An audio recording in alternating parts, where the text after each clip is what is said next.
was different. Like the first time you ride a bicycle, only with a whole lot farther to fall if anything goes wrong.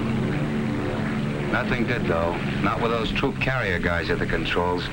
Talk about making trains run on time. You could have really set your watch by the split-second way those guys took us off. They took those ships off the ground like it was just another practice run. For them, I guess it was. After all, they were going to have to fly it again and again, all night and the next day, only under fire. And that's no fun when you figure that these C-47s haven't any armor, no guns, and have to fly low over the dropping zones, straight as on a bombing run. After we hit the channel and started across, every light went out.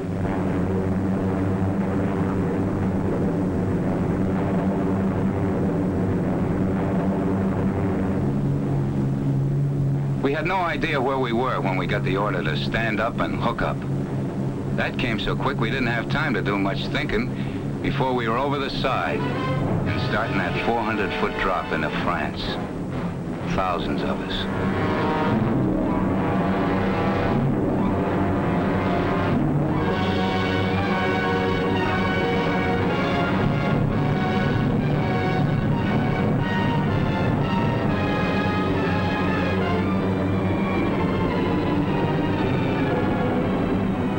Behind came the first bunch of gliders.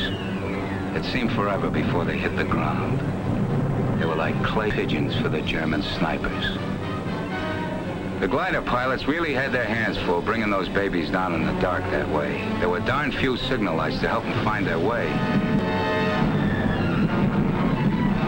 The Germans had caught on with crossfire almost from the minute they'd set down. They had to do their work lying flat on the ground. But those gliders got down, and the troops and guns inside them got into the fight. The pilots fighting right along with them. I guess we did plenty of damage that night. Yes, they did plenty of damage.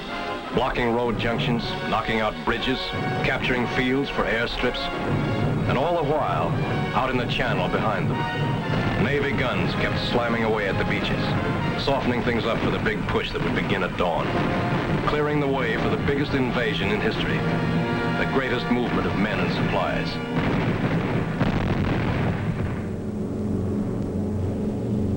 The Troop Carrier Command was ready for its next move. They had massed hundreds of British and American gliders in preparation for the most gigantic aerial towing job ever attempted. Each held a full cargo of jeeps and guns, and the fighting men to use them.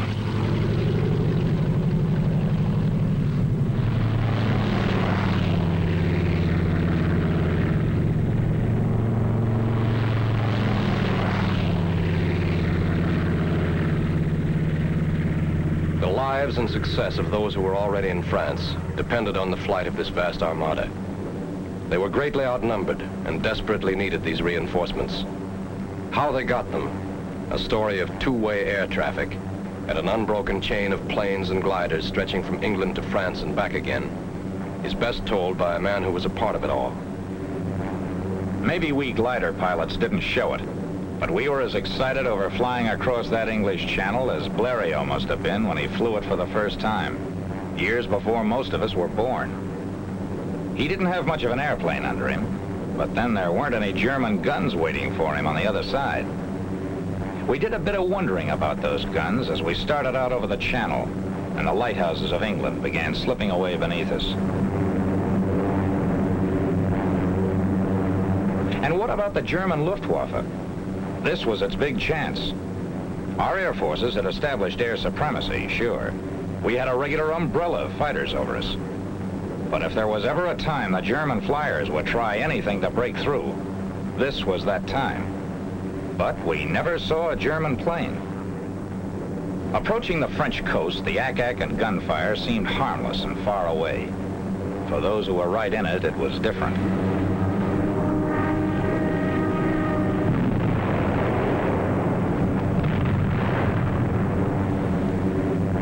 It gave us a feeling of pride to be a part of it all.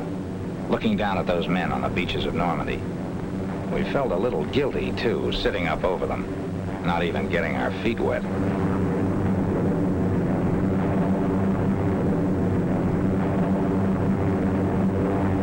The Germans flooded entire areas to slow us up if a beachhead was established. We kept watching for those who had gone in during the night, but we only saw their parachutes. There was no sign of them.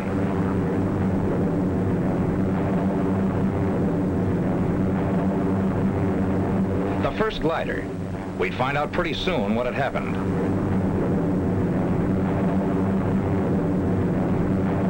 Cut loose. Roger. So long.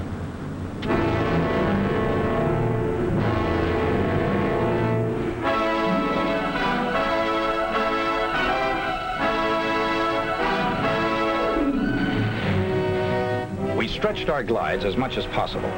That way, we ended up near the edge of the fields where we could run for cover as soon as we got out. Not everybody came down exactly where they wanted to. One glider went right into a German field headquarters. And what was that I said about not getting our feet wet? This bunch was lucky. The Germans were under control in this section. But more than one tow ship and glider made its last flight that day. Guns didn't do all the damage. 15-foot poles driven into the ground ripped off wings and smashed through fuselages. The men who stepped out of this glider will never know if their first mission was successful. But it was plenty. Yes, their mission had been successful. But this down payment on freedom ran very high.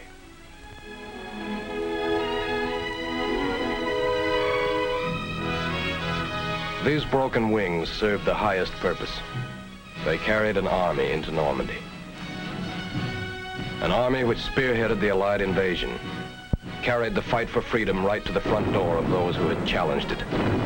A ring of steel and iron and guns and determined free men was closing in. Months and miles of battle lay ahead, but D-Day -1 was the beginning. Okay, troop carrier, where do we go from here?